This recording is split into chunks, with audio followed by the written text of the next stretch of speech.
دکتر آمریکایی به خانه‌ات برگرد. این شعار نوشته‌ای بود که سال 1359 پشت در اتاق مصطفی چمران، فرمانده ستاد جنگ‌های نامنظم ایران، در اهواز نصب شده بود. چمران پس از سالها کار و زندگی در آمریکا 2 سال قبل به ایران آمده و حالا با حمله عراق به ایران به جبهه‌های جنوب آمده بود تا از پیشروی نیروهای دشمن جلوگیری کند. اما برخی انقلابیون تندرو به چمران اعتماد نداشتند و حتی در مقر فرماندهی او در اهواز نیز دست از مخالفت با او بر نمی داشتند. دلایل آنها برای بدبینی به چمران نیز کم نبود. او رفیق و وزیر دفاع مهدی بازرگان، نخست وزیر دولت موقت و از همراهان او در سفر معروف به الجزایر و دیدارش با برژنسکی، مشاور امنیت ملی رئیس جمهور آمریکا، در 11 آبان 58 بود. علاوه بر این، برای آنها که دشمن شریعتی بودند، علاقه فراوان و رفاقت چمران و علی شریعتی قابل تحمل نبود. همچنین شیفتگی چمران به امام موسی صدر که برخی او را عامل شاه ایران در لبنان می‌دانستند. علاوه بر این، حتی از همان ابتدا و قبل از شروع جنگ، چمران زمانی که وزیر دفاع بود انتقاداتی از سپاه داشت و 3 دهه بعد هنگامی که نامه خصوصی او به آیت الله خمینی منتشر شد، انتقاد او از رابطه تازه آغاز شده ایران و لیبی به رهبری معمر قذافی که امام موسی صدر را دزدیده بود، آشکارتر شد. سلام و خوش آمدید به کانال پروفایل. ما در این ویدیو داستان زندگی مصطفی چمران را برایتان روایت می‌کنیم. فیزیکدان برجسته‌ای که در معتبرترین مراکز تحقیقاتی آمریکا مشغول به کار بود، اما زن و بچه‌اش را رها کرد و به لبنان رفت. سپس به ایران آمد. وزیر دفاع شد، اما با شروع جنگ به جبهه‌های جنوب رفت و سرانجام در همانجا در پی اصابت ترکش یک خمپاره جان باخت. برخی در سالهای اخیر کشته شدن او در جنگ با عراق را بر اثر اصابت آتش خودی دانستند. با ما تا انتهای این ویدیو همراه باشید و اگر تا حالا عضو کانال ما نشدید لطفاً کانال پروفایل رو سابسکرایب کنید و با لایک کردن و اشتراک گذاری این ویدیو از ما حمایت کنید.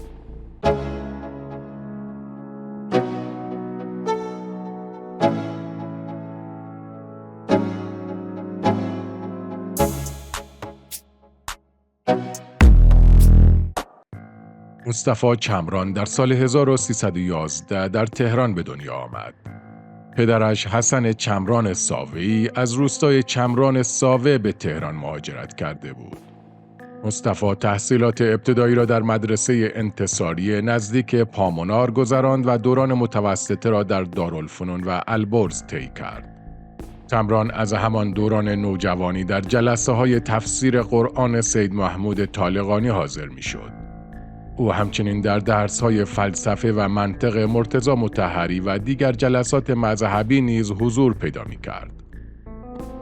در سال 1332 به دانشکده فنی دانشگاه تهران راه یافت و در رشته الکترومکانیک تحصیل کرد. او در زمان دانشجویی در درس ترمودینامیک شاگرد مهدی بازرگان بود. آشنایی او با بازرگان عامل مهمی در ورود چمران به عرصه سیاست به شمار می رود. بازرگان درباره چمران می گوید: یکی از دانشجویان ممتاز دانشکده مصطفی چمران بود. استعداد کم نظیری داشت. در دروس تئوری و عملی بسیار قوی بود. خط زیبایی داشت. نقاشی او هم خوب بود. جزوه‌اش را برای نمونه به بچه‌ها نشان می دادم. با عاطفه، صمیمی، عارف مسلک، متدین و دوست داشتنی بود. یک بار نمره امتحانش را 22 داده بودم. چمران از نخستین اعضای انجمن اسلامی دانشجویان دانشگاه تهران بود و در مبارزات سیاسی دوران مصدق هم شرکت فعال داشت. او در روز 16 آذر 32 در حمله گارد به دانشکده فنی دانشگاه تهران جزو معترضان به حضور نیکسون، معاون رئیس جمهور ایالات متحده بود. کامران در دوران پس از کودتای 28 مرداد در سازمان نهضت مقاومت ملی که زیر نظر افرادی چون مهدی بازرگان، سید رضا زنجانی و سید محمود طالقانی اداره میشد فعالیت میکرد. با این حال او در تمام دوران تحصیل جزو شاگردان ممتاز دانشگاه تهران بود و پس از فارغ التحصیلی با دریافت بورس شاگرد ممتازهای دانشگاه تهران در سال 1337 به دانشگاه تگزاس A&M آمریکا رفت و درجه کارشناسی ارشد را در رشته مهندسی برق کسب کرد. سپس برای اخذ درجه دکترا در رشته فیزیک پلاسما به دانشگاه برکلی ایالت کالیفرنیا رفت و در آنجا نیز درخشید، به گونه‌ای که پایان نامه او مرجع 2 مقاله علمی در زمینه فیزیک پلاسما شد. کامران در یکی از مؤسسات پژوهشی بزرگ آمریکا به نام بل و همچنین آزمایشگاه پیشرانه جت ناسا استخدام و تا سال 1967 که به همراه دوستانش به خاورمیانه رفت در این شرکت فعالیت داشت. او خیلی زود با کمک برخی از همفکرانش انجمن اسلامی خارج از کشور را تأسیس کرد. کامران یکی از مؤسسان انجمن اسلامی در کالیفرنیا بود که به خاطر همین فعالیت‌ها سرانجام بورس تحصیلی او توسط حکومت شاه قطع شد. همچنین او در کنار ابراهیم یزدی و دیگر چهره‌های شاخص نهضت آزادی، شاخه خارج از کشور این گروه سیاسی را هم تأسیس کرد. کامران در آمریکا هم درس می‌خواند، هم مبارزه می‌کند و هم عاشق می‌شود. کامران در ایام حضورش در آمریکا با یک زن آمریکایی به نام تامسون هیمن آشنا می‌شود.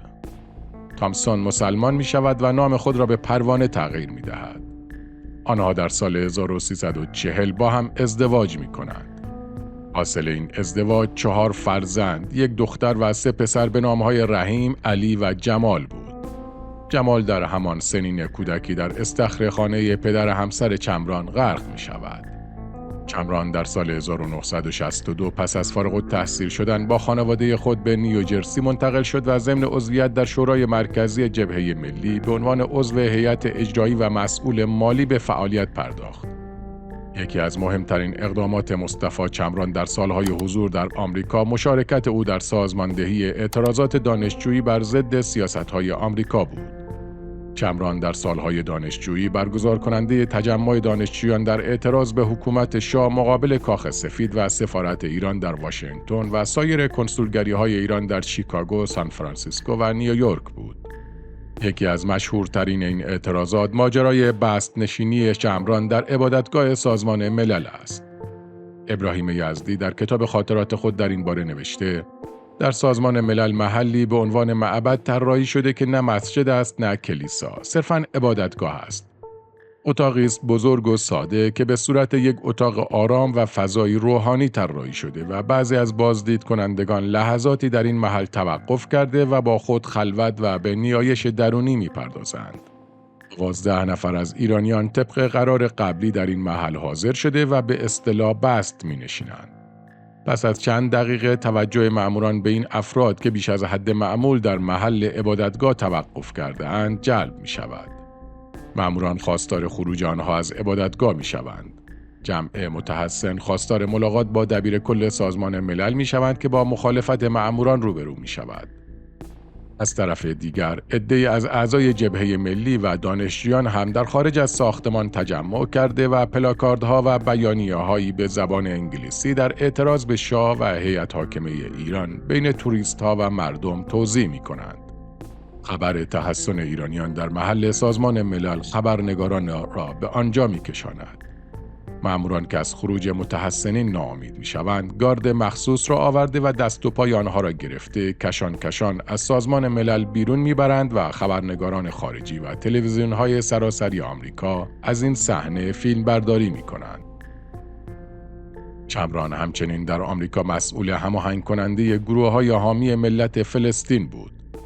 در سال 1967 پس از جنگ اعراب و اسرائیل و شکست سنگین کشورهای عرب به دلیل ایجاد فضای منفی گسترده علیه مسلمانان، کامران تصمیم می‌گیرد از آمریکا خارج شود، به خاورمیانه سفر کند تا از نزدیک در تحولات خاورمیانه حضور داشته باشد. او می‌گوید با چنین اوضاعی در فلسطین، ماندن در آمریکا دیگر برایش ممکن نبود. دیگه برای من قابل تحمل نبود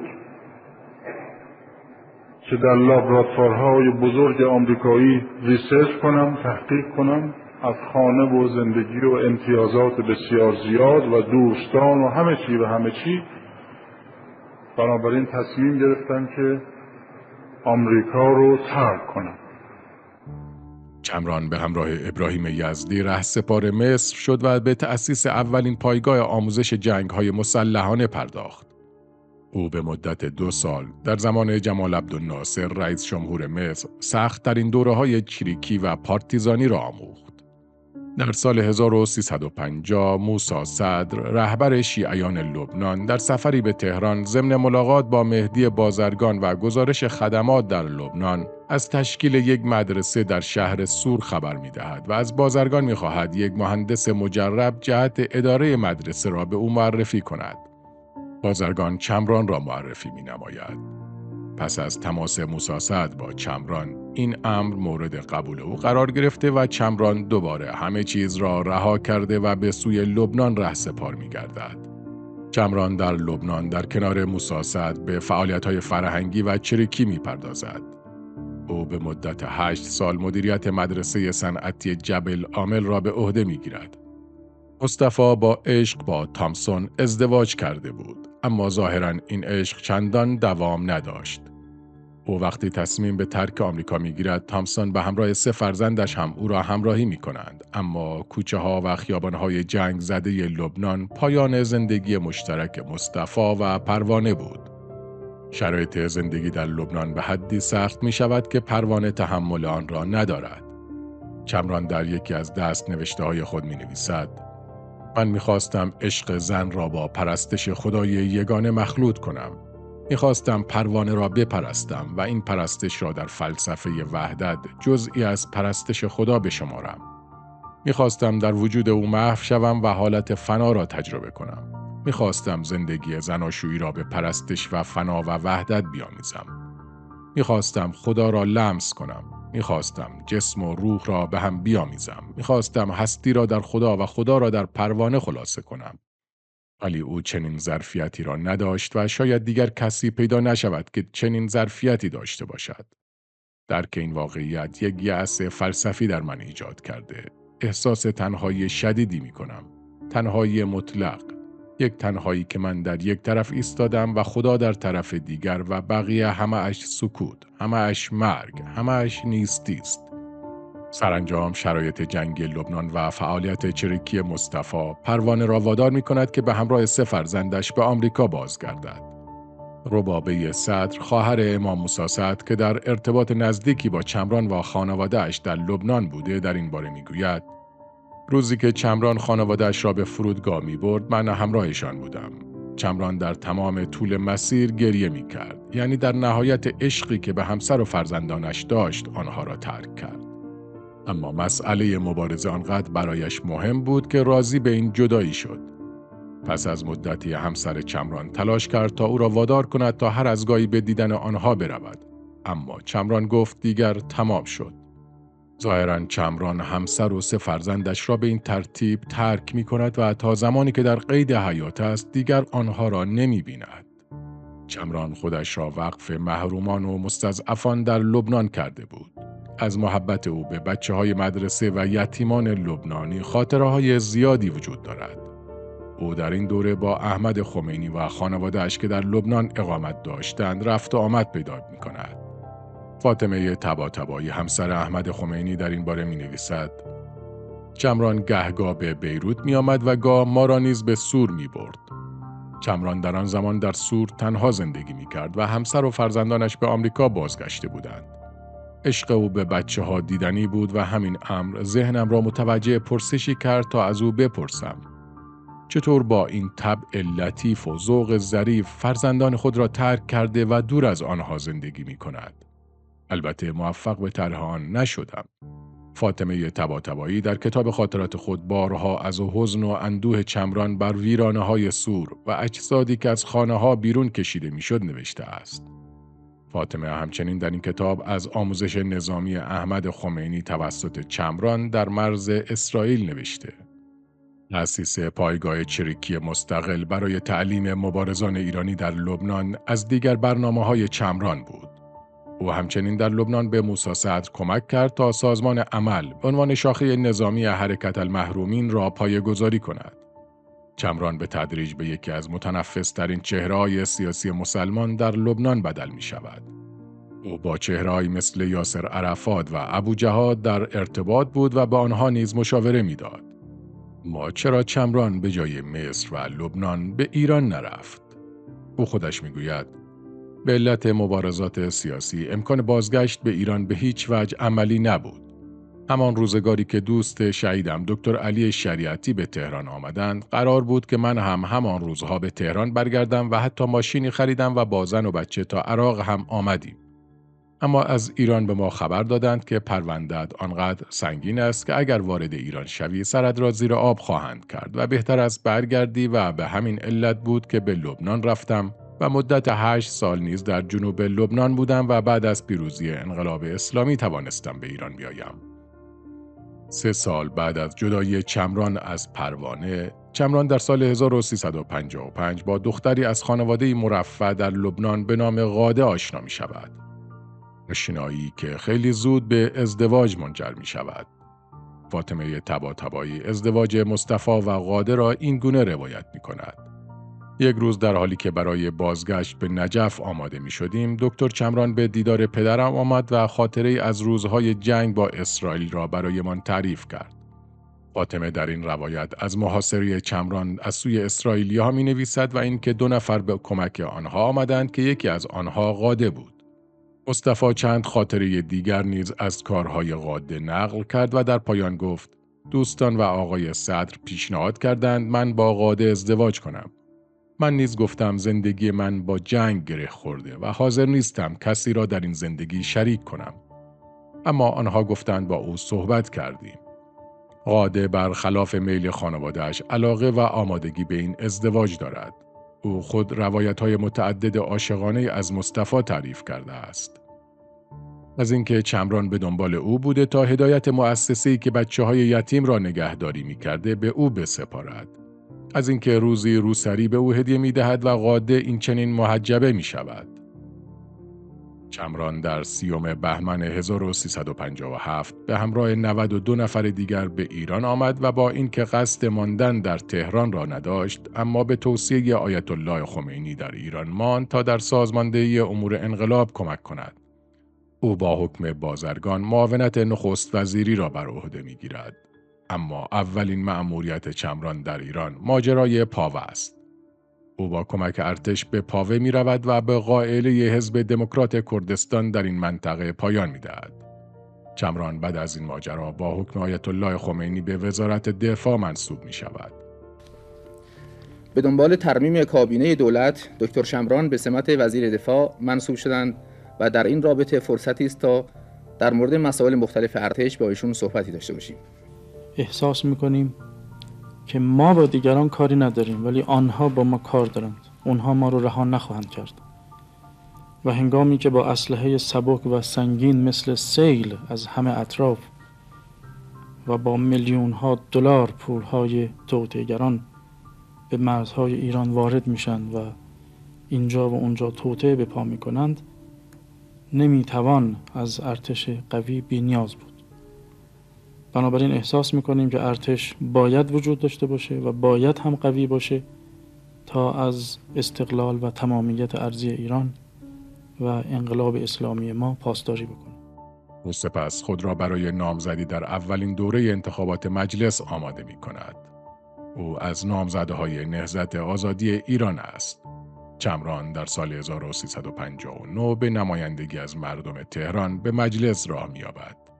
با حمله عراق به ایران در 31 شهریور 59 چمران با اینکه نماینده تهران است اما عازم خوزستان می شود. اولین کاری که انجام می دهد استفاده از تجربه عملیات‌های چریکی و پارتیزانی در جنگ است. به همین دلیل ستاد جنگ‌های نامنظم را در اهواز راه اندازی می کند. ایجاد واحد مهندسی فعال برای ستاد جنگ‌های نامنظم یکی از این برنامه‌ها بود که به کمک آن جاده‌های نظامی به سرعت در نقاط مختلف ساخته شد و با نصب پمپ‌های آب در کنار رودخانه کارون و احداث یک کانال به طول حدود 20 کیلومتر و عرض 1 متر در مدتی حدود 1 ماه آب کارون را به طرف تانک‌های عراقی روانه ساخت. به طوری که آنها مجبور شدند چند کیلومتر عقب نشینی کنند و خیال تصرف اهواز را از سر به در کنند. پس از ناامیدی عراقی‌ها از تسخیر اهواز، ارتش این کشور برای دومین بار به سوسنگرد حمله کرد و از 3 روز تانک‌های عراقی شهر را در محاصره گرفتند. روز سوم تعدادی از آنان توانستند به داخل شهر را یابند.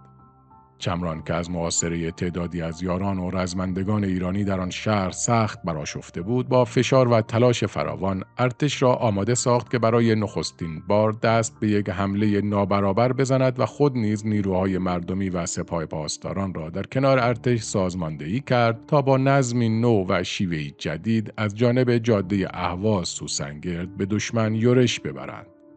چمران در نبردی که برای آزادسازی سوسنگرد در گرفته بود، با هدف منحرف کردن دشمن از آسیب رساندن به رزمندگان همراهش، به همراه 2 تن از همراهانش به درگیری با چند تانک و نفربر پرداخت که ماحصل آن فرار نیروهای عراقی از صحنه نبرد بود.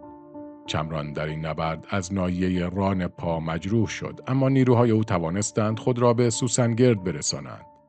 چمران با کامیون حیفایی که از دشمن به غنیمت گرفته بود خود را به بیمارستان رساند و بستری شد. اما فقط 1 شب در بیمارستان دوام آورد و دوباره راهی سوسنگرد شد. چمران که حالا همه زندگی خود را رها کرده و برای دفاع از خاک ایران در نزدیکترین نقطه تماس با دشمن در جبهه‌های جنوب به سر می برد، زخم زبانهایی را هم باید تحمل می کرد.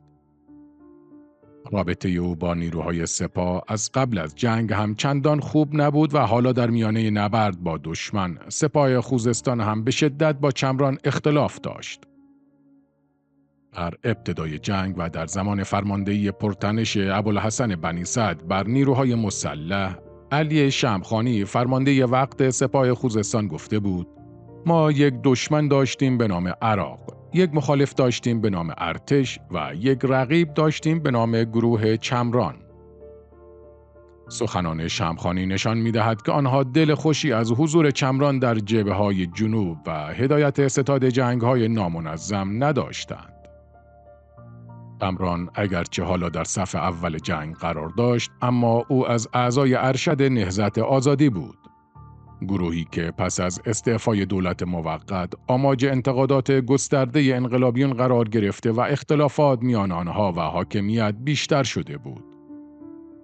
اختلافی که حزب توده نیز در آتش آن می‌دمید.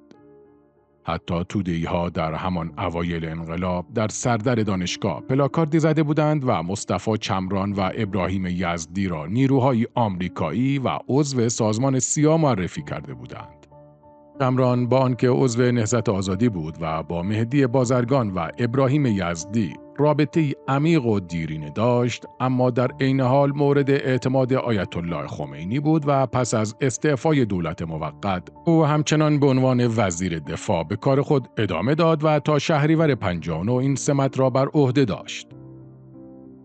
چمران در آن فضای چپ زده و انقلابی اما اهل هیاهو نبود. با این حال در دست نوشته‌هایش میتوان تفاوت نگاه او با انقلابیون تندرو را به وضوح دید. او میگوید: گروهی ادعای انقلابیگری دارند. دیگران را غیر منطقی، غیر انقلابی، لیبرال قلمداد میکنند. در حالی که به سهولت میتوان دید آنها بیش از هر دشمنی به انقلاب لطمه زدند. انقلاب ایران را به لبه پرتگاه سقوط کشاندند. همه مردم را از انقلاب زده کردند. هرج و مرج و آشوب و بی‌نظمی در نظر آنان انقلاب معنی می‌دهد و تصور می‌کنند با بی‌برنامگی و شعارهای تند و احساسات کور و کارهای غیر منطقی می‌توانند انقلاب را به پیروزی برسانند. آنها ادعا می‌کنند که با آمریکا مبارزه می‌کنند و قهرمان مبارزه با آمریکا هستند و دیگران نوکر آمریکا و حداقل غرب زدند. فکر می‌کنند آمریکا را به زانو در می‌آورند و با اعمال خود ابرقدرت‌ها را ذلیل و خوار می‌کنند. اما نمی‌دانند که آمریکای خونخوار چقدر از وجود آنها استفاده کرده و می‌کند و با اعمال آنها چگونه آمریکا توانسته ایران و انقلاب آن را بدنام کند. ما میگوییم باید با آمریکا مبارزه کرد، ولی نه در شعار و حرف، بلکه در عمل باید برنامه ریخت و آرام و مستمر و شبانه روزی کار کرد. ما نمیگوییم متخصص بی‌تقوا را بپذیرید، ولی میگوییم هر بی‌تقوایی را به صرف آنکه ضد متخصصین است بر کاری که اصلاً نمیداند نگمارید. ما میگوییم متخصصین زیادی در این کشور هستند که تقوای آنها به مراتب زیادتر از مدعیان انقلابی است. به جرم آنکه آنها متخصص و غرب رفته هستند، آنها را زیر دست و زبون نکنید. تقوا چیست؟ آیا ریش گذاشتن است؟ آیا ادعاهای گزاف بافتن است؟ کسانی ادعای تقوا می کنند که در نظر من بی تقواترین آدم ها هستند. اسم اسلام و انقلاب را ضایع می کنند. دروغ، تهمت، شارلاتانی، زد و بند و حق بازی، لجنمال کردن مردم بیگناه، شایعه دروغ ساختن و مخالفین خود را با قلدری و زرنگی از میدان به در بردن، اینها متقی نیستند. ما را لیبرال، نوکر آمریکا، غرب زده، متخصص بی‌تقوا و غیره می‌خوانند. در چنین فضایی بود که چمران به جبهه پناه برده بود و احتمالاً تلاش داشت از دعواهای سیاسی خود را دور نگه دارد. به گفته اطرافیانش، او حالا بیش از هر چیز به دنبال شهادت بود. چمران در 31 خرداد 1360 وقتی برای معرفی فرمانده جدید محور به دهلاویه رفته بود، مورد اصابت گلوله خمپاره قرار گرفت و از ناحیه پشت سر زخمی شد. کمک‌های اولیه بر روی او در بیمارستان سوسنگرد انجام شد و آمبولانس به اهواز شتافت، ولی او وقتی به اهواز رسید که دیگر جان در بدن نداشت. از آن پس چمران به یک قهرمان ملی تبدیل شد و نام او بر روی بسیاری از خیابان‌ها و ساختمان‌ها در ایران و لبنان گذاشته شد. غاده جابر، همسر دوم چمران، تا آخرین روز در کنار او بود و سپس در ایران ماند. او از چمران فرزندی نداشت. تامسون، همسر اول او نیز پس از جدایی به آمریکا بازگشت و با 3 فرزندش در آنجا زندگی کرد. او در سال 2009 درگذشت. 3 فرزند او نیز اکنون هر کدام در شهری در کناره غربی آمریکا زندگی می کنند. فرزندانی که ارتباطی با پدر و خانواده پدری نداشتند. پسران چمران در آتش نشانی و شرکت صنایع چوب مشغول به کار هستند و ظاهراً تلاش محسوسی برای ناشناس ماندن دارند. در مورد گرایش سیاسی چمران در سالهای اخیر بحث و جدل‌های مختلفی شده، در حالی که او عضو نهضت آزادی بوده و با ابراهیم یزدی و دیگر اعضای حزب رابطه نزدیکی داشته، اما پس از شهادت او در سال 60 در تبلیغات رسمی و حکومتی تلاش شده این وجه از شخصیت چمران پنهان بماند و یا انکار شود. ابراهیم یزدی، دبیرکل پیشین نهضت آزادی، میگوید بعد از انتخابات مجلس اول فهرستی را بر دیوارهای مجلس زده بودند که حامیان آمریکا باید اعدام شوند. از بازرگان تا یزدی و آن وسط نام چمران هم دیده میشد. اما بعد از شهادتش نام او را در این فهرست سیاه کردند. در سالهای گذشته همچنین تلاش شد تا نشان داده شود که چمران از نهضت آزادی جدا شده بوده است. به عنوان مثال، علی اکبر ولایتی، وزیر خارجه اسبق، میگوید شهید چمران عضو نهضت آزادی بود اما بعداً از اینها جدا شد. شهید چمران وقتی دید اینها منتقد حکومت و حضرت امام و نظام شدند، از اینها جدا شد و در سمت امام ماند. یزدی در پاسخ به ادعای ولایتی میگوید چمران عضو شورای مرکزی نهضت آزادی ایران و عضو هیئت امنای روزنامه میزان به نام محک بود. چمران تمام صورت جلسات محک را امضا کرده است. همچنین در آرشیو نهضت آخرین سخنرانی چمران درباره گزارش از وضعیت جنگ وجود دارد، به تاریخ و شماره. در سالهای اخیر برخی از مخالفان جمهوری اسلامی تلاش کردند کشته شدن مصطفی چمران در جنگ را به نیروهای انقلابی نسبت دهند. آنها با کنار هم قرار دادن برخی اطلاعات درست و نادرست چنین القا کردند که حاکمیت از دست چمران ناراحت بوده و او را از پشت زده و کشتند. این فرضیه که ممکن است چمران توسط آتش نیروهای خودی کشته شده باشد، در همان روزهای بعد از شهادتش نیز مطرح بود. خانواده چمران بعد از انتقال جنازه او به تهران خواستار تحویل گرفتن آن در فرودگاه می شوند. در پی برخی شایعات در همان شب انتقال جنازه به تهران، در پزشکی قانونی یک پزشک پس از شکافتن محلی که ترکش در پشت سر اصابت کرده بود، به ترکشی بسیار ریز که گفته شده به اندازه یک عدس بود رسید. ترکش را برای انجام آزمایش‌های لازم از بدن چمران خارج کردند. نتیجه آزمایش در روزهای بعد نشان داد که آلیاژ ترکش از خمپاره شست عراقی است.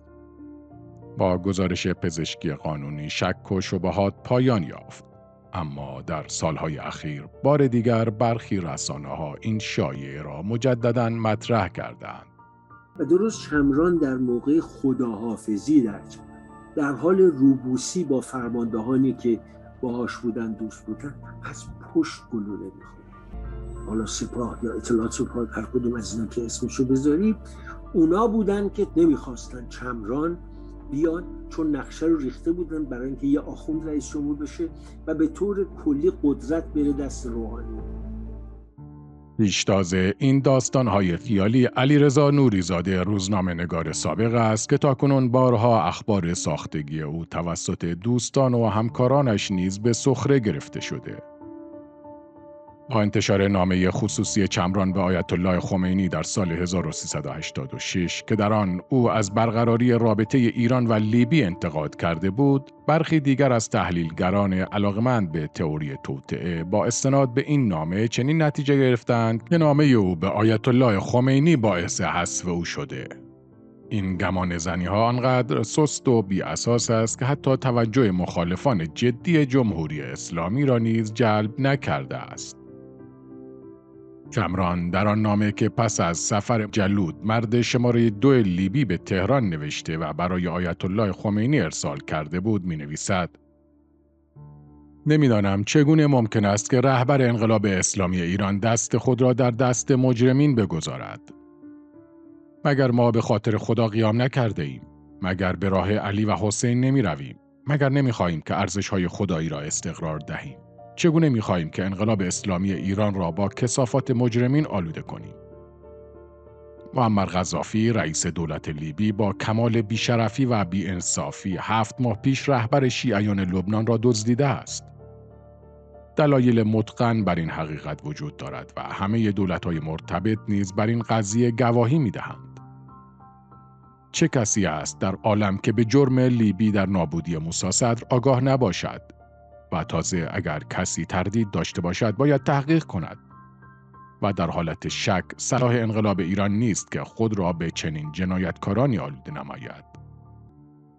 حضرت آیت الله بارها درخواست زیارت معمر قذافی را به ایران رد کردند و دولت ایران نیز بارها درخواست تجدید روابط دو دولت را موکول به بازگشت موسی صدر کرده است. چطور یک بار خبر تجدید روابط با لیبی انتشار می‌یابد و جلود معاون معمر قذافی رهسپار ایران می‌شود؟ مگر تغییری در برنامه و خط مشی به وجود آمده؟ یا مگر آدم دزدی و یا آدم کشی دیگر جرم نیست؟ چمران که از علاقه‌مندان به امام موسی صدر بود، تحمل برقراری روابط ایران و لیبی را که آن زمان هر دو به یکدیگر نیاز داشتند را نداشت. اما طرفداران معمر قذافی در ایران نیز کم نبودند. محسن رفیق دوست، محمد منتظری و مهمتر از همه آنها جلال الدین فارسی از جمله افراد قدرتمندی بودند که از لیبی حمایت می‌کردند. بعد از شهادت چمران، آیت الله خمینی در پیامی به تجلیل از او پرداخت و گفت او جنگجوی پرهیزکار و معلمی متعهد بود که کشور اسلامی ما به او و امثال او احتیاج مبرم داشت. هنران است که انسان بی هیاهوهای سیاسی و خودنمایی‌های شیطانی برای خدا به جهاد برخیزد و خود را فدای هدف کند، نه هوا، و این هنر مردان خداست. این هم داستان زندگی مصطفی چمران، فیزیکدانی که دفاع از خاک وطنش را به زندگی راحت و کار در معتبرترین مراکز علمی آمریکا و یا وزارت دفاع در ایران و نمایندگی مجلس ترجیح داد و سرانجام در همین راه با ترکش خمپاره دشمن به شهادت رسید. نظر شما درباره چمران چیست؟ لطفاً نظرات خود را در کامنت ها برای من بنویسید. اگر هم از این ویدیو خوشتون اومده اون رو لایک کنید و به اشتراک بگذارید. اگر هم تا حالا عضو کانال ما نشدید لطفاً کانال پروفایل رو سابسکرایب کنید و اون علامت زنگوله را هم بزنید تا از ویدیوهای بعدی ما هم باخبر شوید.